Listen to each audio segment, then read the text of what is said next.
जय जय जननी श्री गणेश की, जय जय जननी श्री गणेश की, जय जय जननी श्री गणेश की। प्रतिमा परमेश्वर परेश की, प्रतिमा परमेश्वर परेश की। जय जय जननी श्री गणेश की, जय जय जननी।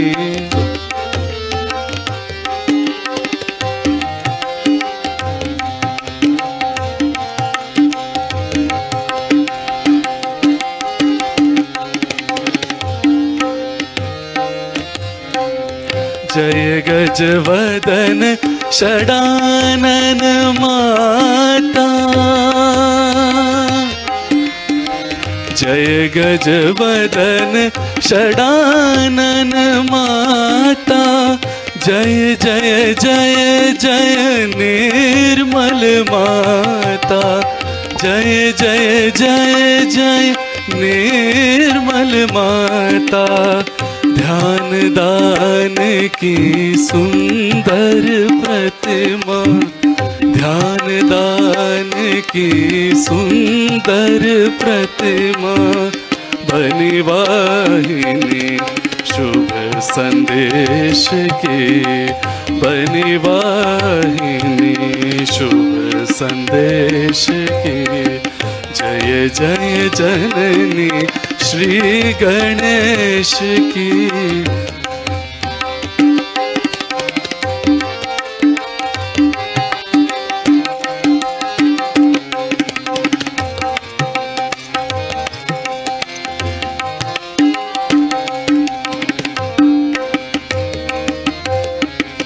जय आदिशक्ति है मात निर्मला, जय आदिशक्ति है मात निर्मला, जय आदिशक्ति है मात निर्मला।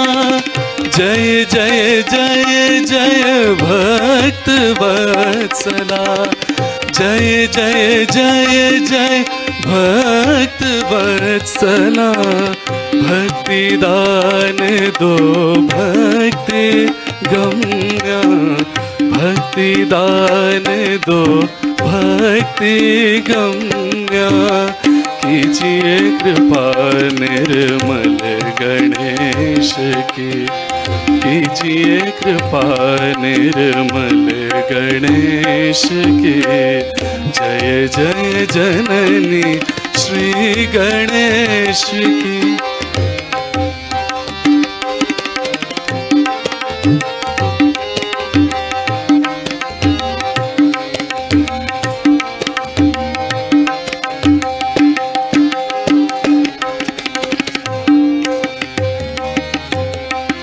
हे जगदम्बे मात भवानी, भवानी भवानी।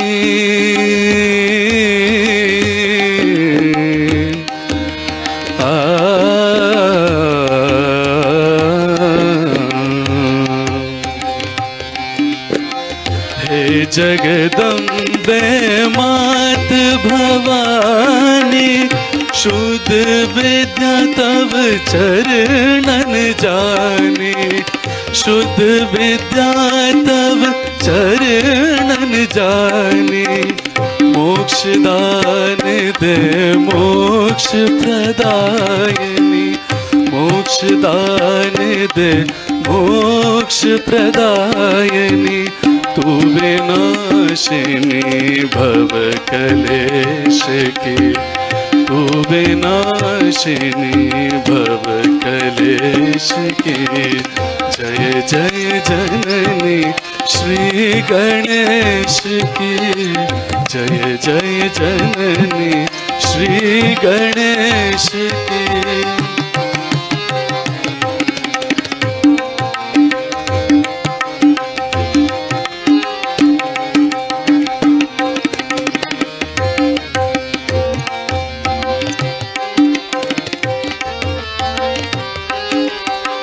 सविनय विनती सुनिए हमारी। आ,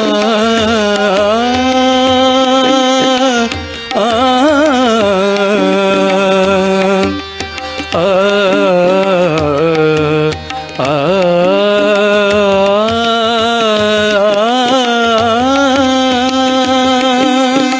सविनय विनती सुनिए हमारी।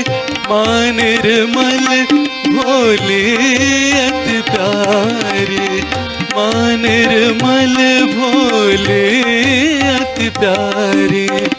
मन अंतर में ज्योत जला दो, मन अंतर में ज्योत जला दो। चंद्रन भा ज्योति दिनेश की, चंद्रन भा ज्योति दिनेश की। जय जय जननी श्री गणेश की, जय जय जननी श्री गणेश की। प्रतिमा परमेश्वर परेश की, प्रतिमा परमेश्वर परेश की। जय जय जननी श्री गणेश की, जय जय जननी, जय जय जननी, जय जय जननी श्री गणेश की।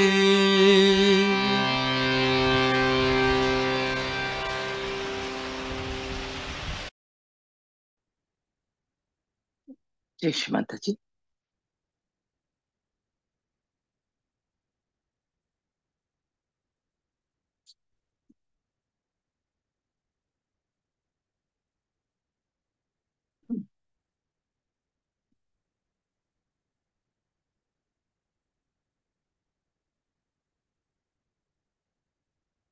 सभी का स्वागत है इस आनंद की यात्रा में। आनंद भी कौन सा है? योग के माध्यम से श्री माता जी निर्मला देवी के द्वारा प्रदत्त एक योग की बहुत सहज और सरल पद्धति, जिसे हर व्यक्ति कर सकता है, जिसे करने के लिए कोई विशेष उपक्रम की जरूरत नहीं है। कोई भी जाति, कोई भी वर्ग, कोई भी धर्म, कोई भी व्यक्ति इस योग को कर सकता है। इसे करने के लिए कुछ कंडीशन नहीं, कुछ छोड़ने की जरूरत नहीं है कि आज से आपको इस तरह से कपड़े पहनाऊंगा या आज से आपको इस तरह से खाना खाना होगा। जैसे है वैसे ही जीवन को और सुंदर ढंग से चलाने की कला है सहज योग। जैसा इसका नाम है उतना ही सहज और सरल। और एक दूसरा मीनिंग देखें तो सह में आपके साथ जब इस जन्मी शक्ति का, उस सर्वव्यापी शक्ति से योग जो सारा संसार चलाती है, जो कण कण में है, अणु रेणु में है। तो यह एक इतना बड़ा कार्य मानव जाति की मदद के लिए श्री माता जी ने इस धरती पर आकर किया कि मानव जाति अपना जीवन अच्छे से गुजार सके, संतुलन के साथ, आनंद के साथ। जो आज हम एक सेल अमीबा से इंसान बने, हमारा धीरे धीरे विकास होता गया। एक एक अवतार, एक एक अंशावतार गुरु के रूप में ईश्वर इस धरती पर आया हमारी मदद करने के लिए, और धीरे धीरे हमारा डेवलपमेंट होता चला गया। तो भी जब घोर कलयुग है, कलयुग अपनी चरम सीमा पर है, हमारी दादी नानी कहती थी कि ऐसा वक्त आएगा कि लोग लोहे के बर्तन में खाना खाएंगे, और वो वक्त आ गया है। इस खास वक्त में, इस इतना ही सुंदर समय भी आया है, ब्लॉसम टाइम, बाहर का वक्त। जो संत साधु गिरी कंदराओं में बैठकर तपस्या कर रहे थे, ऐसा भृगु संहिता में लिखा है, वो इस कलयुग में साधारण व्यक्ति के रूप में जन्म लेंगे और अपनी शक्ति को जागृत करेंगे। जब एक व्यक्ति की यह शक्ति जागृत हो जाएगी तो वो हजारों लोगों की इस शक्ति को जागृत कर सकता है। इस तरह का वर्णन हमारे धार्मिक ग्रंथों में किया हुआ है। तो ये वक्त आ गया है, और कुंडलिनी शक्ति के जागरण के द्वारा योग की घटना एक बहुत ही कठिन कार्य था। समझ लीजिए टेढ़ी खीर थी, जिसे करने के लिए ऋषि मुनियों को हजारों साल तपस्या करनी पड़ती थी, तब कहीं जाकर यह योग घटित होता था।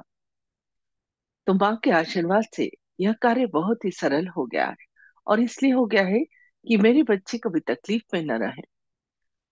पहले हमें कहीं जाना हो तो हम बैलगाड़ी में बैठकर जाते थे और महीनों लग जाते थे। अभी हम प्लेन में बैठकर कुछ घंटे में ही पहुंच जाते हैं।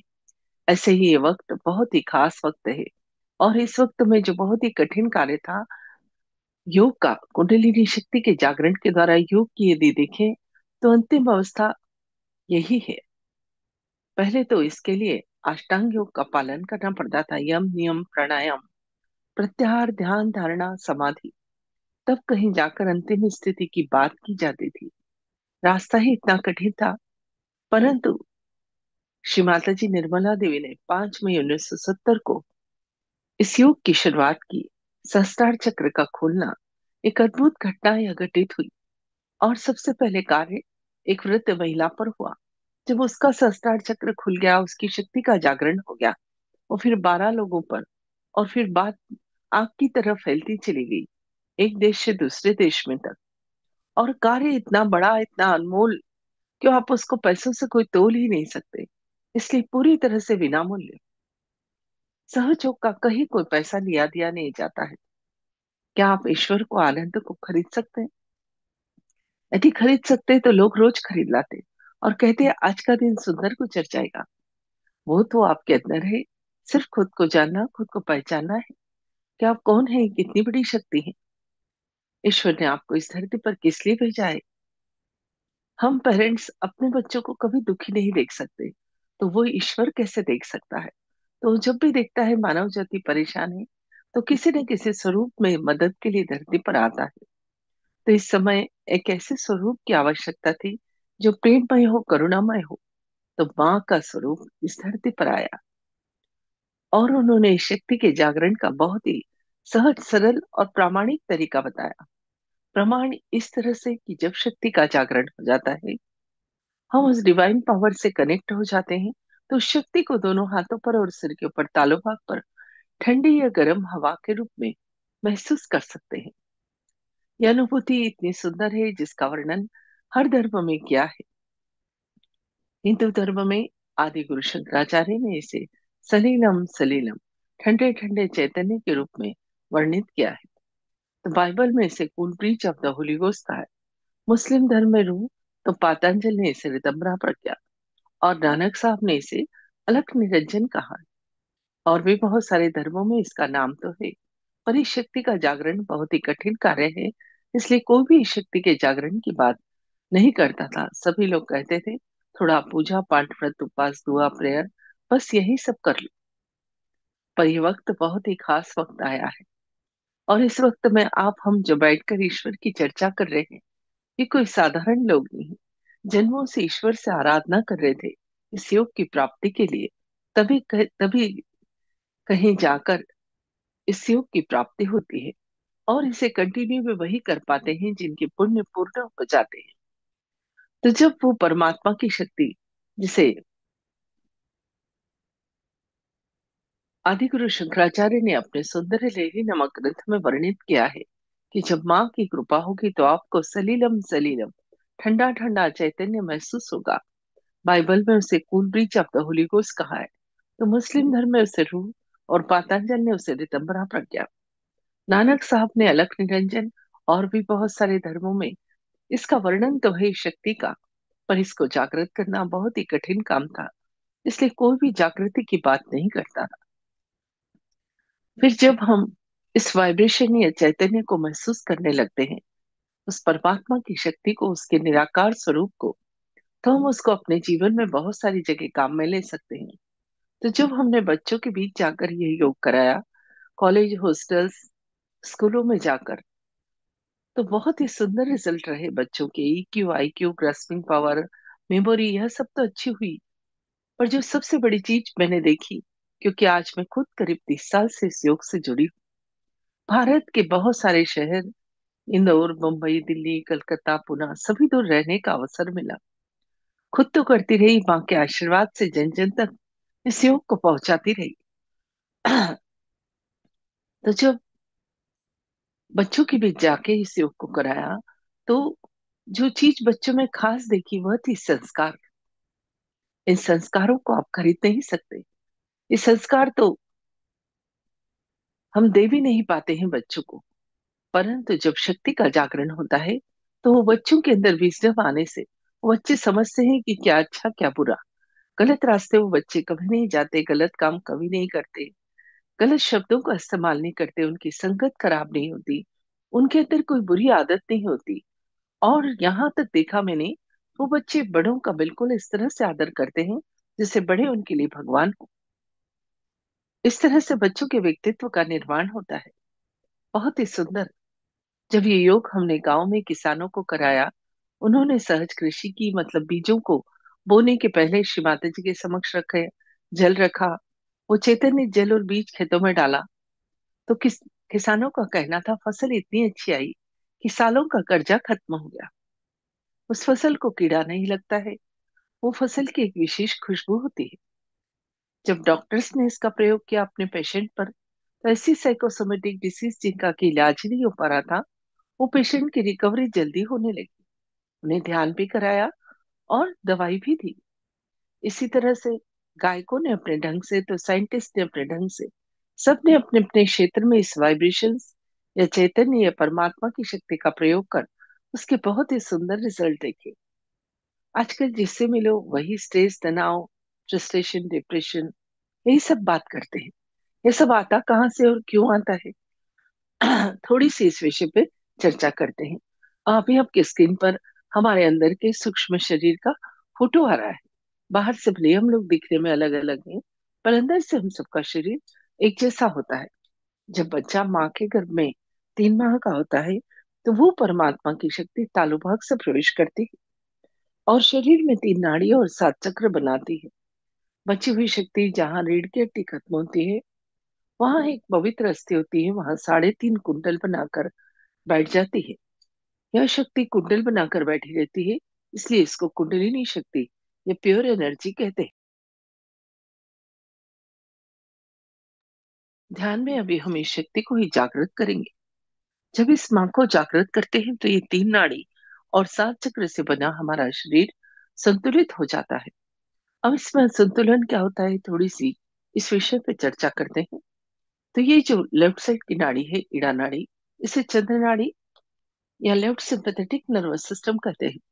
जब मन में बहुत ज्यादा पुराने विचार चलते हैं, उन्हीं में खोए रहते हैं, भूल ही नहीं पाते, उदास रहते हैं, खुद को कोसते हैं, तो ये चंद्र नाड़ी और ठंडी हो जाती है।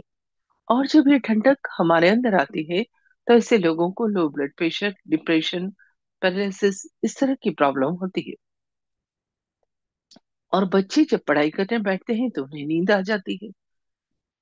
पर जब ध्यान करते हैं तो इसमें संतुलन आने से इस तरह की प्रॉब्लम से छुटकारा मिलता है। दूसरी नाड़ी, ये राइट साइड की नाड़ी है पिंगला नाड़ी, जिसे सूर्य नाड़ी या साइंस में राइट सिंपैथेटिक नर्वस सिस्टम कहते हैं। साइंस ने तो यह सब कुछ नाम अब दिए। हमारा अध्यात्म तो इतना गहन है कि उसमें सभी कुछ पहले से ही वर्णित है। हम क्योंकि उसे पढ़ते नहीं है, हम तो सबसे धनी लोग हैं, भारतीय लोग, हमारे पास इतनी बड़ी अध्यात्म की संपदा है, पर हम उसे इसलिए नहीं पढ़ते कि कठिन लगता है। श्री माता जी ने वही चीजों को अपने बच्चों के लिए अपने प्रेम और करुणा से बहुत सरल ढंग से पेश किया है, जिसे कोई भी कर सकता है, चाहे किसी भी जाति धर्म, पढ़ा लिखा, बिना पढ़ा लिखा।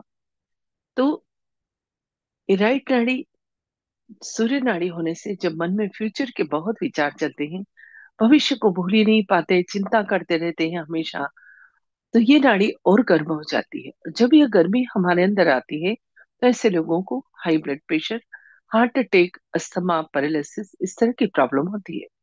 और बच्चे पढ़ाई करने बैठते हैं और पढ़ाई में मन ही नहीं लगता है, मन बहुत विचलित रहता है, माइंड डिस्ट्रैक्ट रहता है। पर जब ध्यान करते हैं तो इस तरह की प्रॉब्लम से छुटकारा मिलता है, क्योंकि जब कुंडलिनी का जागरण होता है तो उसका रास्ता होता है ये मध्य नाड़ी, सुषुम्ना नाड़ी, जिसे पैरासिम्पथेटिक नर्वस सिस्टम कहते हैं। जब इस रास्ते से यह शक्ति ऊपर उठती है, तो जो साधक ध्यान करता है उसका चित्त धीरे धीरे वर्तमान में या प्रेजेंट में आ जाता है। जब अटेंशन प्रेजेंट में है, तो आपोआप ही आपकी बीमारियां तो चली जाती है, क्योंकि बीमारियों के पीछे आधे से ज्यादा कारण आपका अशांत रहना है, मन विचलित रहना है। और जब माइंड प्रेजेंट में होता है तो आप अपने कार्य पे फोकस भी कर पाते हैं। कार्य पे फोकस कर पाने से आपके हाथ में सफलता हमेशा रहती है। और बच्चे जब मेडिटेशन करते हैं तो सफलता तो उनके साथ हमेशा चलती है। हमारी आर्थिक, सामाजिक, भौतिक, स्वास्थ्य संबंधी सभी तरह की दशाओं में सुधार होता है, क्योंकि जब इस शक्ति का जागरण होता है तो हमारे अंदर कॉस्मिक चेंजेस आते हैं। साथ ही हमारे अंदर से पॉजिटिव एनर्जी निकलती है। वो व्यक्ति जहां जाता है लोग उसे बहुत पसंद करते हैं। अरे, इसके आने से वातावरण बहुत अच्छा हो गया। अब बात करते हैं चक्रों की। ये हमारे शरीर के अंदर 7 चक्र हैं, जो असली में नाड़ियों के गुच्छे हैं। और जितनी भी नर्व्स और नाड़ियां हैं, हाथ और पांव पर आकर खत्म होती है। सहयोग का एक बहुत ही सुंदर ही आविष्कार है कि खुद को जानना, खुद को पहचानना। वो कैसे? कि जब यह शक्ति का जागरण होता है तो हर चक्र पर यह कार्य करती है। इन चक्रों के दोषों को दूर करती है। दोष क्या? यही काम, क्रोध, लोभ, मोह, मद, मत्सर, यही सारे दोष हमारे इन चक्रों पर विराजमान रहते हैं। तो माँ जब ऊपर उठती है तो इन चक्रों के दोषों को दूर करती है। जब दोष होते हैं तो उस चक्र की नर्व्स का एंड पॉइंट जो हाथ और पांव पर है, वहां पर अनप्लेजेंट फीलिंग, मतलब झंझनाहट या गर्माहट होती है। और जब चक्र शुद्ध हो जाता है तो ठंडा चैतन्य उसी स्थान से बहने लगता है। ये आप अनुभव करते हैं। तो सबसे पहले ये मूलाधार चक्र है। ये चक्र असली में शरीर के ऑर्गन्स को भी कंट्रोल करते हैं। और जो मुख्य मुख्य देवता हैं, मुख्य मुख्य चक्रों पर विराजमान है। वैसे तो जितने करोड़ देवी देवता हैं, सारे इस शरीर के अंदर ही हैं। हमें बचपन से सिखाया जाता है कि ईश्वर हमारे अंदर है, पर कभी हमने जाना नहीं। पर हम अब खुद को भी जान सकते हैं और उस ईश्वर के निराकार स्वरूप के दर्शन भी कर सकते हैं। तो मूलाधार चक्र हाथ और हथेली जहाँ मिलते हैं, श्री गणेश इसके देवता हैं। यौन संबंधी और मलमूत्र विसर्जन संबंधी ऑर्गन्स को यह कंट्रोल करता है। तो उससे संबंधित कोई बीमारी, जैसे पाइल्स, प्रोस्टेट का प्रॉब्लम, यह ठीक होती है। साथ ही श्री गणेश के गुण बुद्धि, विवेक, पवित्रता, अबोधिता और मंगलमयता हमारे अंदर आती है। जब व्यक्ति के अंदर विवेक है, विजडम है, तो उसे पता है कौन सी चीज ठीक, कौन सी चीज ठीक नहीं। तो उसकी कोई बुरी आदत है वह भी छूट जाती है। और उसे काम करने की समझ आ जाती है कि इस काम को किस ढंग से किया जाए तो सफलता प्राप्त हो। साथ ही कोई बुरी आदत है वह भी छूट जाती है।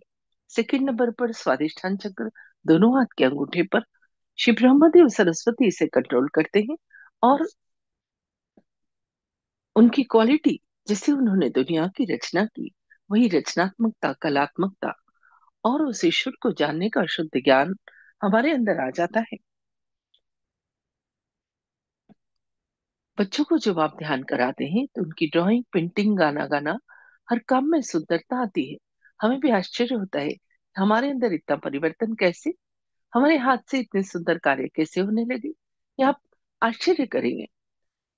थर्ड नंबर पर नाभि चक्र, दोनों हाथ की सबसे बड़ी उंगलियों पर फील कर सकते हैं, जो संतोष और समाधान का है। साथ ही सभी लक्ष्मियों का स्थान भी हमारे नाभि चक्र पर है।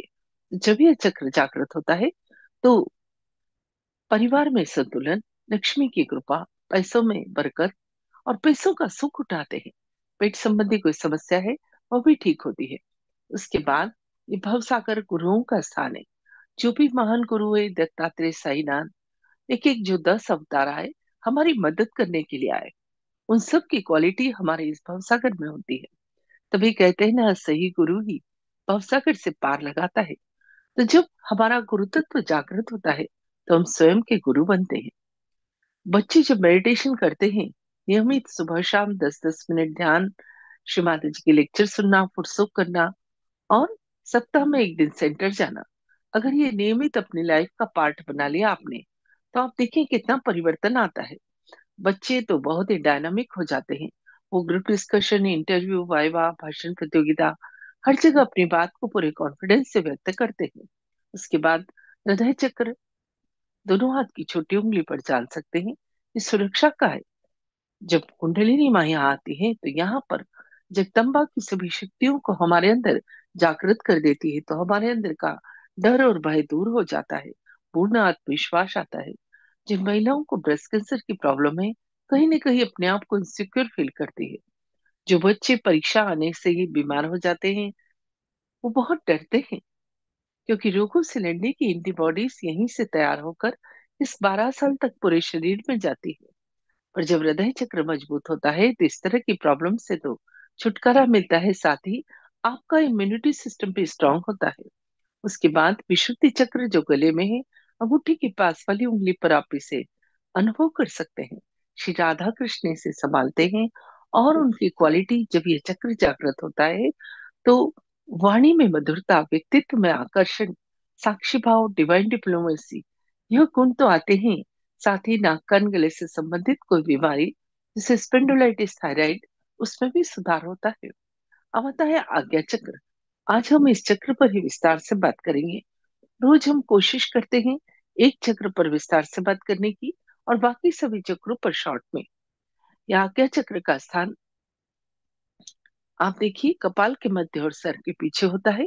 यहीं पर आकर तीनों नाड़ियां मिलती है, और ये अहंकार और प्रत्यहंकार के, ईगो और सुपर ईगो के दो बैलेंस बना लेती है, जो कुंडलिनी माँ के मार्ग को अवरुद्ध करते हैं। इस आज्ञा चक्र से ऊपर उठना बहुत ही कठिन कार्य था, इसलिए कोई भी इस आज्ञा चक्र से ऊपर उठने की बात नहीं करता था। सभी लोग कहते थे थोड़ा, क्योंकि रास्ता ही कठिन था, या ध्यान ही आज्ञा चक्र तक सिखाया जाता था। परंतु माँ ने अपने प्रेम और करुणा से इस आज्ञा चक्र की क्वालिटी, क्षमाशीलता, हमें प्रदान की है। बड़े बड़े ऋषि मुनि भी इस गुण को अपने अंदर नहीं ला पाए थे, क्योंकि गुस्सा आता था, शाप देते थे, भस्म कर देते थे। पर जब भी कोई अवतार या कोई अंशावतार गुरु इस धरती पर आया, मानव जाति की मदद के लिए आया, पर मानव ने क्या करा कि झगड़ा मचा लिया। मैं इसको मानने वाला, मैं उसको मानने वाला। वो तो एक ही पेड़ पर लगे हुए अलग अलग फूल हैं, जिन्हें सबने तोड़ लिया और कहने लगे ये मेरा और ये मेरा। तो ये आपकी स्क्रीन पर बहुत ही सुंदर ढंग से आज्ञा चक्र की स्थिति दिखाई है। इसकी दोनों पंखुड़ियां, इन चक्रों को मेडिकल की भाषा में प्लक्सस, और इनकी पंखुड़ियों को सब प्लक्सस कहते हैं। तो ये कपाल के मध्य और सर के पीछे इसका स्थान है। दोनों हाथ की छोटी उंगली के पास वाली उंगली, पाँव में भी यही स्थिति, और सिर पर भी यह स्थिति आपको दिखाई गई है।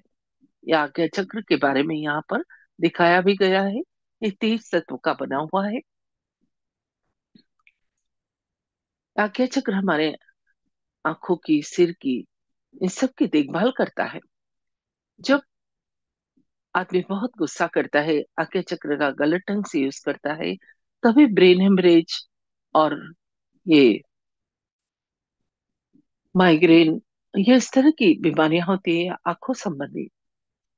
इस आज्ञा चक्र को ठीक किया जा सकता है ध्यान के माध्यम से। अब बैक आज्ञा चक्र सिर के पीछे होता है, जहां पर महागणेश, माँ हिरण्यगर्भ, माँ काल भैरव का स्थान है, जिस बैकाग्य चक्र को कंट्रोल करते हैं। बैकाग्य चक्र में हमारा सारा भूतकाल संचित होता चला जाता है, और जब भी जाने अनजाने में ईश्वर की शान के खिलाफ कार्य हो जाता है हमसे, तो इस बैकाग्य चक्र खराब हो जाता है। इस बैकाग्य चक्र के खराब होने से ही चश्मा लगना, आंखों में प्रॉब्लम होना, इस तरह की प्रॉब्लम होती है। इसे ठीक करने के लिए हम लेफ्ट हैंड शिव माता जी की तरफ, राइट हैंड को सिर के पीछे रखकर, थोड़ी गर्दन पीछे झुकाकर जाने अनजाने में हुई गलतियों के लिए क्षमा मांगते। अब आपकी हर प्रार्थना पहुंचती है, क्योंकि आपका कनेक्शन हो जाता है। अब हर प्रार्थनाओं का महत्व होता है, पर प्रार्थनाएं पूर्ण हृदय से होना। अब यही हाथ धरती मां पर रखकर भी हम लेफ्ट के सभी चक्रों को ठीक कर सकते हैं। साथ ही लेफ्ट के सभी चक्र इड़ा नाड़ी पर होते हैं, जो चंद्र नाड़ी है उसके ठंडे होने से ही खराबी आती है। तो हम कैंडलिंग भी कर सकते हैं, और एक कैंडल को जलाकर भी हम अपने घुटने के पास रखकर, उस पे अपना हाथ रखकर, सीधा हाथ धरती मां पर रखकर कैंडलिंग करके इस बेका के चक्र को ठीक कर सकते हैं। परंतु कैंडलिंग कैसे करना, फुटसुक कैसे करना, बंधन कैसे लेना, शिव माता जी की फोटो की स्थापना कैसे करना, किसी को वाइब्रेशन या ब्लेसिंग कैसे देना, यह सब चीजें हमने यूट्यूब चैनल पर ट्यूटोरियल वीडियोस में डाल रखी है। सहयोग का कार्य पूरा देखकर समझ कर करें, क्योंकि ये अंधविश्वास नहीं है कि आप करते चले जाएं। पूरा समझ कर करना है। ऐसा नहीं है आप कैंडलिंग करें तो अपने कपड़ों को जला ले। समझ कर करिएगा पूरी तरह से। तो कैंडलिंग करने से आपके लेफ्ट के सभी चक्रों के दोष धीरे धीरे दूर हो जाते हैं। अब आते हैं फ्रंट आज्ञा चक्र। उसका स्थान कपाल के मध्य होता है। यहाँ पर महावीर बुद्ध और महाविष्णु का स्थान है।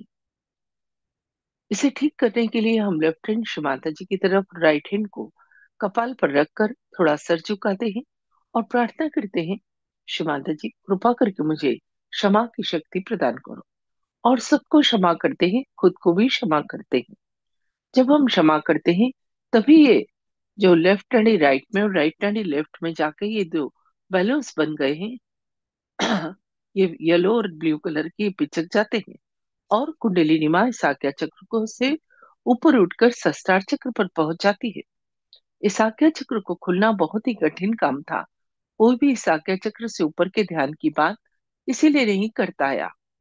यहाँ पर महावीर बुद्ध सभी ने क्षमा की शक्ति सिखाई, जो हमारे अंदर लाना बहुत ही कठिन काम था, पर माँ ने उस चीज को हमें प्रदान किया है।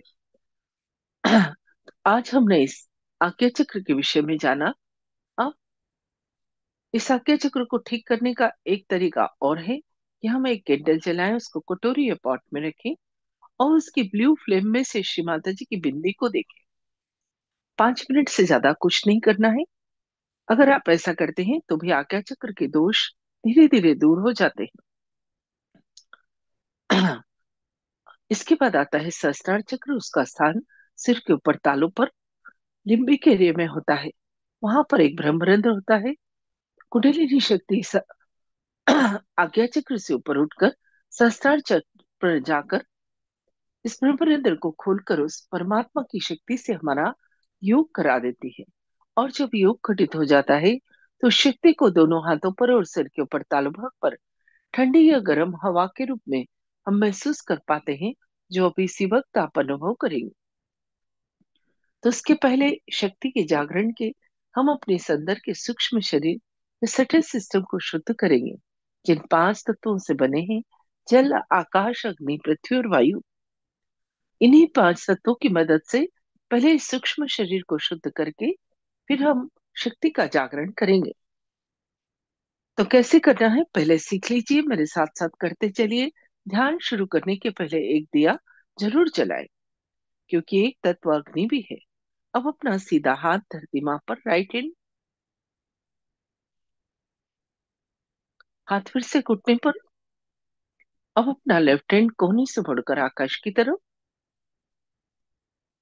फिर दोनों हाथ धरती मां पर। जो नीचे नहीं बैठ सकते हैं, हाथों को साइड में छोड़ दें। अब अपना सीधा हाथ हार्ट पर, राइट हैंड को हार्ट पर रखें। अब यही हाथ अपने कपाल पर, अब यही हाथ अपने सर के पीछे और यही हाथ सिर के ऊपर तालू पर। थोड़ा सा देख लीजिए। हथेली की चमड़ी से सिर की चमड़ी को 7 बार घुमाएंगे, जैसे घड़ी का काटा घूमता है। और वहीं पर हाथ ऊंचा करके उस शक्ति को फील करेंगे, थोड़ा आगे पीछे करके, थोड़ा दाएं बाएं करके और तालू से ऊपर नीचे कर कर। फिर दूसरे हाथ से भी चेक करेंगे और दोनों हाथ आकाश की तरफ, गर्दन पीछे, और एक प्रश्न पूछेंगे। सहयोग उतना ही सरल है जैसा इसका नाम है। कुछ विशेष करने की जरूरत नहीं है। तो अभी आपकी स्क्रीन पर श्री माता जी का फोटो आ रहा है। वो फोटो बहुत खास है, कहीं बाजार में बिक्री नहीं होता। इस फोटो से निकलने वाली चैतन्य की किरणें ही हमारी कुंडलिनी शक्ति के जागरण में हमारी मदद करती है। तो दोनों हाथ थोड़े से हृदय तक लाए, ऊपर उठाकर श्री माता जी की तरफ देखिए और पूर्ण हृदय से प्रार्थना करें, माँ कृपा करके मुझे आत्म साक्षात्कार दो।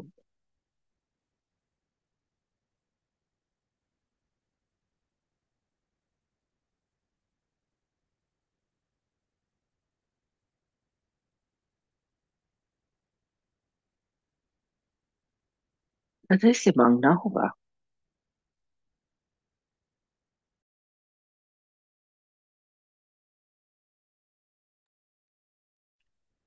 क्योंकि कुंडलिनी शक्ति आपकी अपनी व्यक्तिगत माँ है और जन्मों जन्मों से आपके साथ है। उसे सब पता है आप क्या चाहते हैं। यदि मन में कोई शंका है, संदेह है, तो इस शक्ति का जागरण नहीं होगा।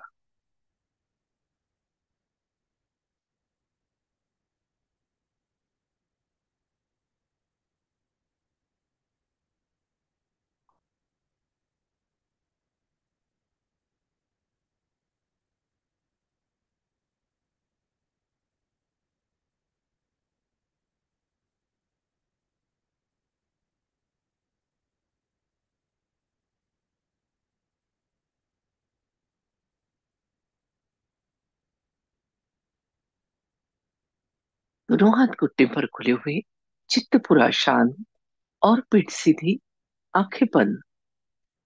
ये बहुत ही विशेष सम्मान है। अपनी ही प्रार्थना से अपनी ही शक्ति का जागरण और जन्मों की तपस्या पूर्ण होने का वक्त। तो विचारों से भी कहते हैं थोड़ी देर के लिए आप जाओ, पूरी तैयारी के साथ बैठे, तन और मन दोनों की।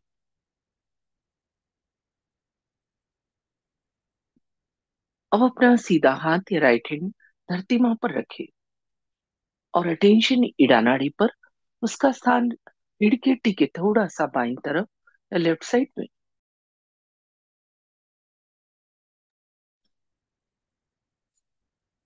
यहाँ पर प्रार्थना करें, माँ कृपा करके मेरी इडा नाड़ी के सभी दोष, विकार,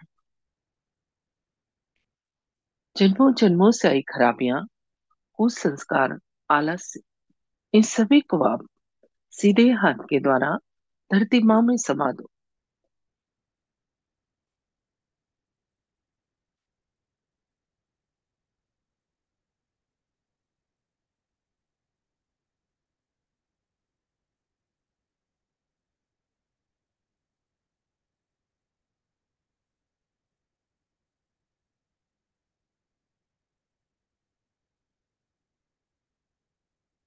आपको अनुभव हो सकता है ये राइट हैंड से कुछ निकल कर धरती में जा रहा है और लेफ्ट हैंड पर कुछ फील हो रहा है।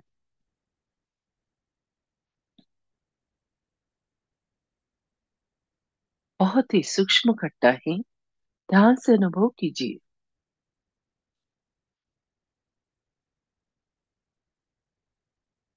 सीधा हाथ उठाकर घुटने पर खुला हुआ, अब उल्टा हाथ या लेफ्ट हैंड कोहनी से मुड़कर आकाश की तरफ। पिंगला नाड़ी के शुद्धिकरण की प्रार्थना। उसका स्थान रीढ़ की हड्डी के थोड़ा सा दाईं तरफ, राइट साइड में।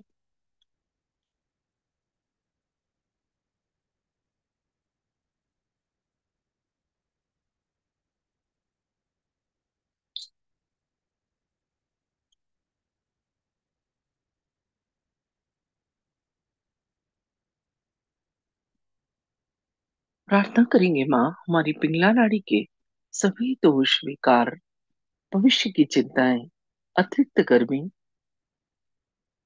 कृपा करके लेफ्ट हैंड के द्वारा आकाश तत्व में समा दो।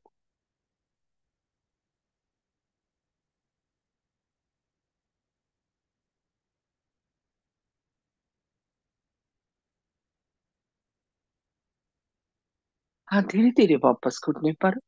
अभी दोनों हाथ धरती माँ पर। धरती माँ को प्रणाम करेंगे और प्रार्थना करेंगे, अभी भी मेरी दोनों नाड़ियों में यदि कोई दोष बाकी है तो माँ कृपा करके अपने अंदर शोषित कर लो।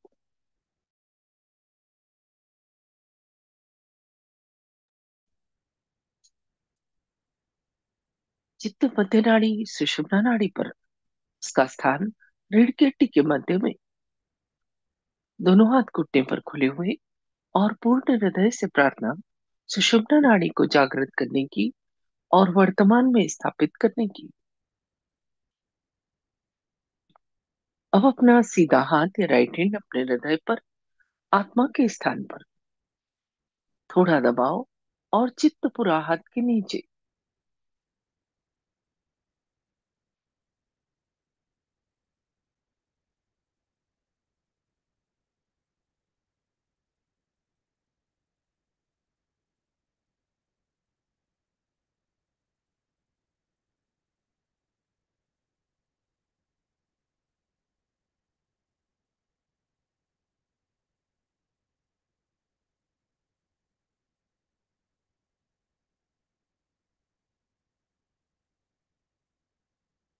यहाँ पर कहना है, माँ में शुद्ध आत्मा हूँ। मैं ये शरीर मन बुद्धि अहंकार कुछ भी नहीं, मैं सिर्फ आत्मा हूँ। और जब मैं आत्मा हूँ तो मैं निर्दोष भी हूँ, क्योंकि आत्मा में कोई खराबी नहीं होती।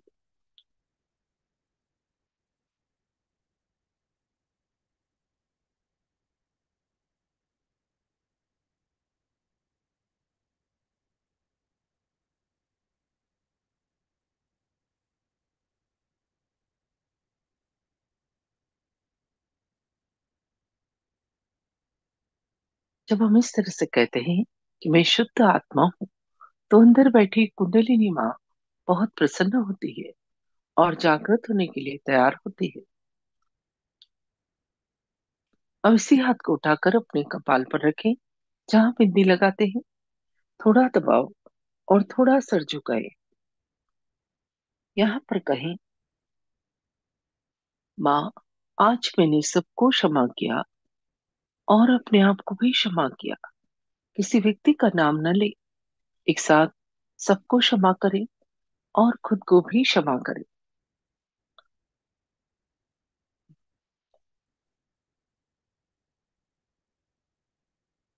अब इसी हाथ को सर के पीछे रखें और गर्दन थोड़ी सी पीछे झुकाएं। यहाँ पर कहें, माँ, जाने जाने में उस ईश्वर की शान के खिलाफ यदि मुझसे कोई कार्य हुआ है तो क्षमा करो। परमात्मा क्षमा का सागर है, दया का सागर है। हमारी सभी गलतियों के लिए क्षमा करता है।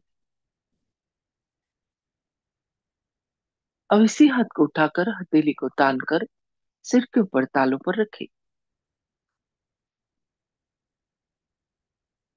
उंगलियों को थोड़ा फैला दें और हथेली की चमड़ी से सिर की चमड़ी को 7 बार, जिस तरह से घड़ी का काटा घूमता है, घुमाएं, क्लॉकवाइज डायरेक्शन में। यहाँ पर पूर्ण हृदय से प्रार्थना करें, श्री माता जी, कृपा करके मुझे आत्म साक्षात्कार दो, सेल्फ रियलाइजेशन दो।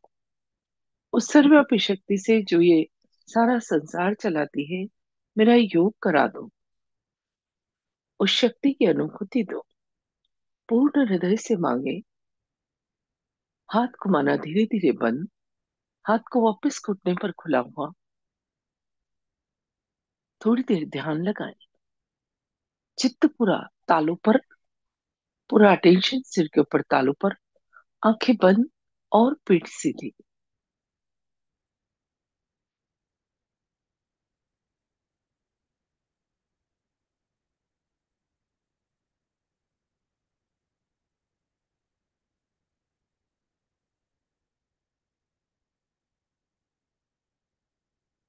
विचारों को सिर्फ देखें और माफ कर दें। धीरे धीरे दो विचारों में अंतर बढ़ जाएगा और उस अंतर के क्षण में ही हमारा योग घटित होगा।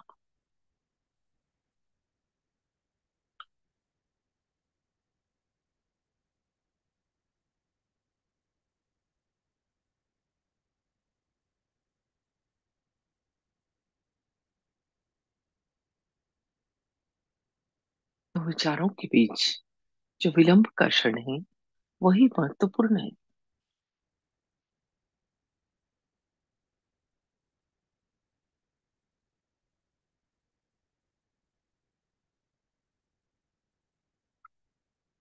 आंखें बंद ही रखें और अपना अटेंशन दोनों हाथ की हथेली और उंगलियों के टिप्स पर लाएं। खाली अनुभव करना है, क्या महसूस हो रहा है।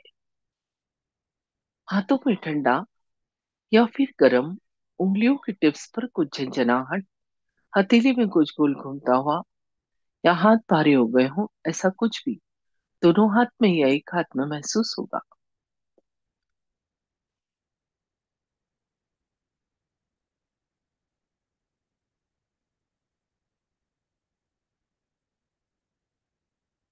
जो अनुभव हो रहा है वो इस बात का प्रमाण है,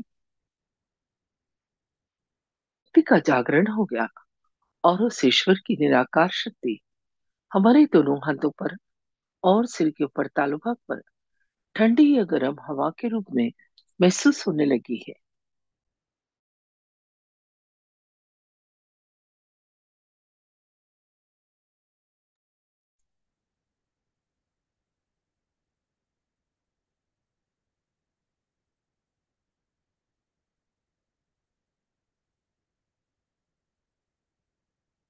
और अधिक जानने के लिए सीधा हाथ उठाकर सिर के ऊपर तालू पर, हाथ को बालों से 4-5 इंच ऊपर, और अनुभव करें तालू से निकलती हुई ठंडी या गर्म हवा हथेली को छूती हुई। हाथ थोड़ा तालू से आगे पीछे, थोड़ा दाएं बाएं, और तालू से ऊपर नीचे कर देखिए। किसी किसी को बहुत ऊपर तक ठंडक का एहसास होता है। हाथ वापस घुटने पर, अभी दूसरे हाथ से चेक करें। हाथ को तालू से थोड़ा ऊपर लाएं और अनुभव करें तालू से निकलती हुई ठंडी या गर्म हवा हथेली को छूती हुई। हाथ थोड़ा तालू से आगे पीछे, थोड़ा दाएं बाएं, और तालू से ऊपर नीचे कर देखिए। किसी किसी को बहुत ऊपर तक ठंडक का एहसास होता है। अभी दोनों हाथ आकाश की तरफ, गर्दन पीछे, और यहाँ पर एक प्रश्न पूछिए। माँ, क्या यही वो शक्ति है जो सारा संसार चलाती है? क्या यही परमात्मा के प्रेम की शक्ति है? क्या यही डिवाइन पावर है? उत्तर में आपके हाथों पर और स्पष्ट अनुभव होगा। जो अनुभव पूरा था और बढ़ जाएगा।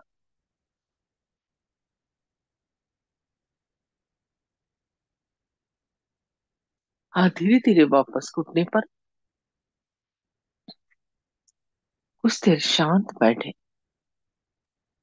अपने अंदर देखिए इस समय की स्थिति को। क्या मन शांत है, प्रसन्न है, विचार कम है? यदि इसका उत्तर हाँ है तो दोनों हाथ जोड़ लें। अंदर बैठी कुंडलिनी माँ और श्री माता जी को धन्यवाद स्वरूप प्रणाम करें। धीरे धीरे आंखें खोले और अपने हाथ भी खोले। जिन्होंने भी आज पहली बार अटेंड किया या कुछ ही दिनों से आ रहे हैं, सभी से मेरी रिक्वेस्ट है, लगातार इस सेशन को तब तक अटेंड करें जब तक चक्रों नाड़ियों का ज्ञान और चैतन्य की अनुभूति नहीं हो जाती। उसके बाद आप हमारे गहन ध्यान का सेशन अटेंड कर सकते हैं। जय श्री माता जी। इन सेशंस के बारे में अभी आपको जानकारी दी जाएगी। जय श्री माता जी सभी को। जो भी साधक आज पहली बार जुड़े हैं, आपसे विनती है कि कुछ दिन इस सेशन को आप ज़रूर देखें। धीरे धीरे सभी चक्रों और नाड़ियों की जानकारी आपको मिलेगी और इसी के साथ आपकी अनुभूति भी बढ़ेगी। नए साधकों के लिए आत्म साक्षात्कार के कार्यक्रम रोज़ दिन में 3 बार इसी यूट्यूब चैनल पर लाइव रहते हैं। पहला कार्यक्रम सुबह 8 बजे, दूसरा दोपहर 4:15 और तीसरा रात 7:45 बजे। अपनी सुविधा अनुसार आप कोई सा भी कार्यक्रम अटेंड कर सकते हैं।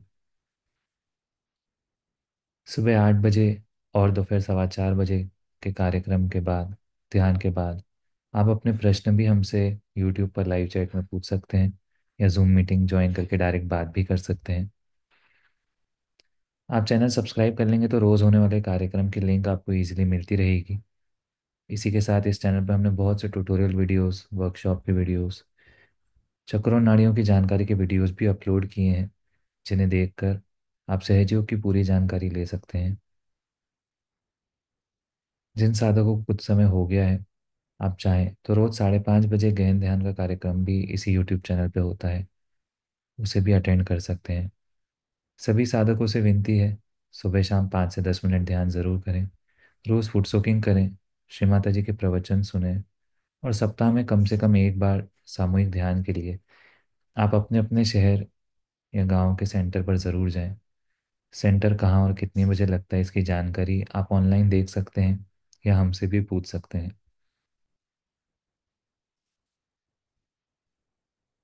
नए साधकों के लिए हम एक बार और बताना चाहेंगे कि आपकी कोई भी प्रश्न है तो सुबह 8 बजे या दोपहर 4:15 बजे के कार्यक्रम में ध्यान के बाद आप अपने प्रश्न हमसे लाइव पूछ सकते हैं।